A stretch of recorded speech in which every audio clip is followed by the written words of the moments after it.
집에 있는 교회 묵상의 집 아침 묵상 말씀이 우리와 함께 성경 읽기 예레미야 32장 36절에서 44절 새번역. 이제 나 주 이스라엘의 하나님이 말한다. 너희는 이 도성을 두고 전쟁과 기근과 연병을 만나서 바빌로니아 왕의 손에 들어간 도성이라고 말하지만 똑똑히 들어라. 내가 분노와 노여움과 우화 때문에 그들을 여러 나라로 내쫓아 버렸다. 그러나 이제 내가 그들을 이 모든 나라에서 모아다가 이곳으로 데려와서 안전하게 살게 하겠다. 그러면 그들이 나의 백성이 되고 나는 그들의 하나님이 될 것이다. 그때 내가 그들에게 한결같은 마음과 삶을 주어 그들이 언제나 나를 경외하여 그들 자신뿐만 아니라 그들의 자손들까지도 길이 복을 받게 하겠다. 그때에는 내가 그들과 영원한 언약을 맺고 내가 그들에게서 영영 떠나지 않고 그들을 잘되게 할 것이며 그들의 마음속에 나를 경외하는 마음을 넣어 주어서 그들이 나에게서 떠나가지 않게 하겠다. 나는 그들을 잘되게 함으로 기뻐할 것이며 나의 온 마음과 정성을 다하여 그들이 이 땅에 뿌리를 굳게 내리고 살게 하겠다. 나 주가 말한다. 내가 이 백성에게 이토록 큰 모든 재앙이 미치게 하였으나 이제 내가 이에 못지않게 그들에게 약속한 모든 복을 베풀어 주겠다. 너희는 지금 이 땅을 두고 사람도 없고 짐승도 없는 황무지이며 바빌로니아 군대의 손에 들어간 땅이라고 말하지만 바로 이 땅에서 사람들이 밭을 살 것이다. 앞으로는 베냐민 땅에서만 아니라 예루살렘의 사방과 유다의 성읍들과 산간 지역의 성읍들과 평지의 성읍들과 남쪽의 성읍들에서도 사람들이 돈을 주고 밭을 사서 매매 계약서를 쓰고 봉인하고 증인들을 세울 것이다. 포로로 잡혀간 사람들을 내가 돌아오게 할 것이기 때문이다. 나 주의 말이다. 아멘. 말씀 묵상 하나님께서 하십니다. 이어지는 하나님의 대답입니다. 하나님은 인간과는 완전히 다른 초월적 존재로 전적인 타자이시지만 하나님은 화도 내시고 기뻐하시고 선악에 대해 상과 벌을 내리시는 신이신 하나님이십니다. 그러기에 하나님은 사람의 상한 마음과 갈급한 마음도 아시고 사람을 동정하시고 이해하시고 책망하기도 하십니다. 하나님은 남유다 때문에 우화가 치미셨습니다. 37절 똑똑히 들어라. 내가 분노와 노여움과 우화 때문에 그들을 여러 나라로 내쫓아 버렸다. 하나님은 너무 화가 나셔서 이스라엘을 아수르 바벨론 등으로 쫓아내신 것입니다. 그렇다면 하나님은 왜 그렇게 우화가 치미신 것일까요? 남유다의 죄 때문입니다. 이스라엘의 죄 때문입니다. 죄는 하나님을 화나게 합니다. 하나님의 우화를 치밀게 하는 악한 행동이며 하나님과의 관계를 단절시킵니다. 그러므로 경계하고 버려야 하는 것이 죄입니다. 죄가 만연되어 있습니다. 죄에 죄를 더하는 완악하고 패역한 시대입니다. 심지어 죄를 의라고 말하는 극단의 시대입니다. 사람들이 죄를 두려워하지 않습니다. 어떻게 하든 자기만 잘 먹고 잘 살고 누리면 된다고 생각합니다. 사람과 교회와 나라를 아랑곳하지 않습니다. 병들고 파괴된 인성과 심성이 세상을 쓰레기장으로 만들고 있고 사람의 사람됨의 의미를 상실한 채 사람의 얼굴을 한 금수로 살아가고 있습니다. 죽음을 너무 쉽게 생각하고 죽음 이후를 준비하지 않습니다. 양심도 없고 영혼이 죽은 시대입니다. 어둠의 마귀에게 속고 있는 것입니다. 참으로 인간과 역사의 회복이 필요한 시대입니다. 하나님께서 남유다에 대해 말씀하십니다. 39절. 그때 내가 그들에게 한결같은 마음과 삶을 주어 그들이 언제나 나를 경외하여 그들 자신뿐만 아니라 그들의 자손들까지도 길이 복을 받게 하겠다. 아멘. 하나님의 우라는 남유다에 대한 처벌로 끝나지 않았습니다. 하나님의 분노는 이스라엘에 대한 회복이 되었습니다. 그러나 분노가 회복이 되는 것은 쉬운 일이 아닙니다.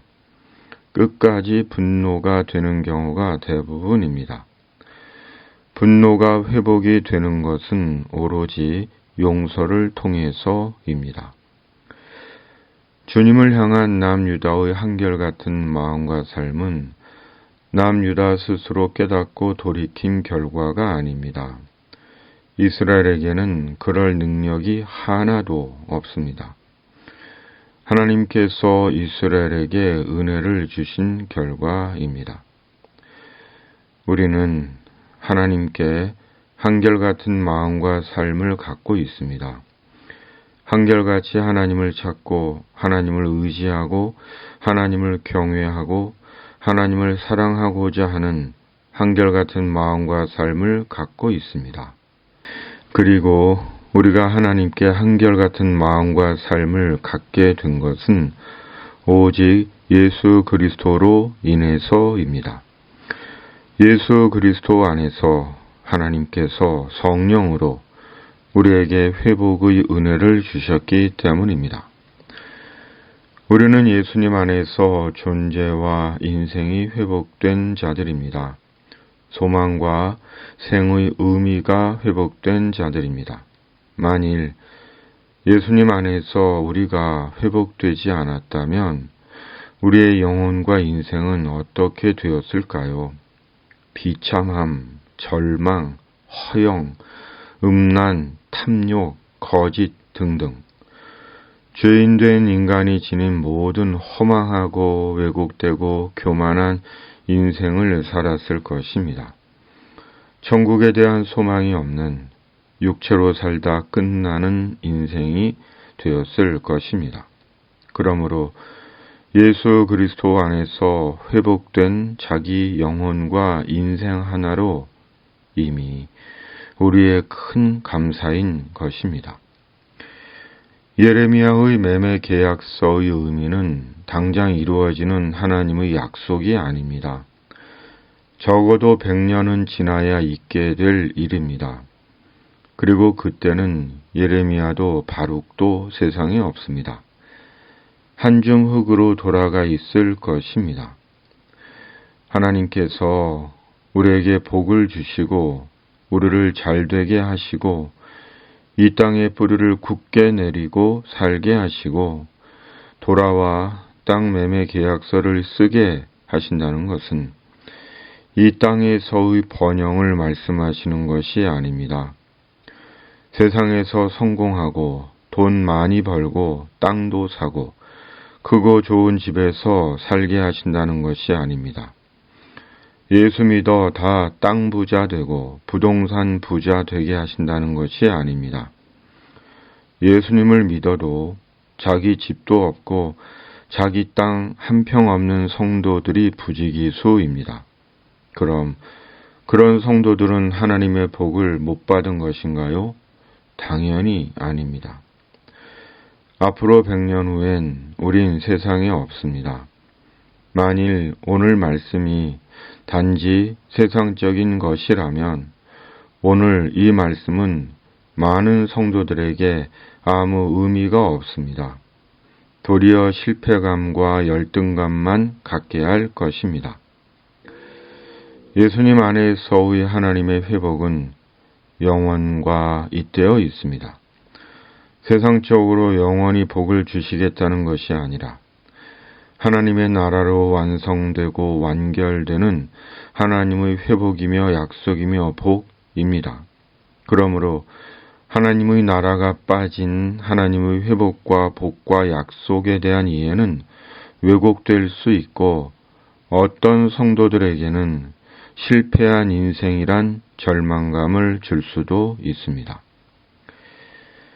간밤에 꿈에서 깨며 생각보다 시간이 많이 남아 있지 않을 수도 있다는 생각이 들었습니다. 그리고 가족과 성도들과 친구들과 지인들과 교회와 나라를 위해 기도했습니다. 하나님은 말씀대로 이루십니다. 그러므로 하나님의 회복 안에서 말씀과 성령과 기도로 영혼과 공동체에 대한 하나님의 회복을 구하는 것, 그리스도 안에서의 우리의 잘됨이며 하나님의 기쁨이며 우리 생의 의미이며 영광된 영원일 것입니다. 아멘. 중보기도. 주님, 심판도 회복도 주님께서 하십니다. 주님께서 영혼과 교회와 나라를 회복시켜 주시옵소서. 이 땅에 하나님의 공의와 정의가 살아있음을 보게 하여 주시옵소서. 성도들의 중보기도를 속히 응답해 주시옵소서. 예수님의 이름으로 간절히 기도하옵나이다. 아멘. 하늘에 계신 우리 아버지, 아버지의 이름을 거룩하게 하시며 아버지의 나라가 오게 하시며 아버지의 뜻이 하늘에서와 같이 땅에서도 이루어지게 하소서. 오늘 우리에게 일용할 양식을 주시고 우리가 우리에게 잘못한 사람을 용서하여 준 것 같이 우리 죄를 용서하여 주시고 우리를 시험에 빠지지 않게 하시고 악에서 구하소서. 나라와 권능과 영광이 영원히 아버지의 것입니다. 아멘.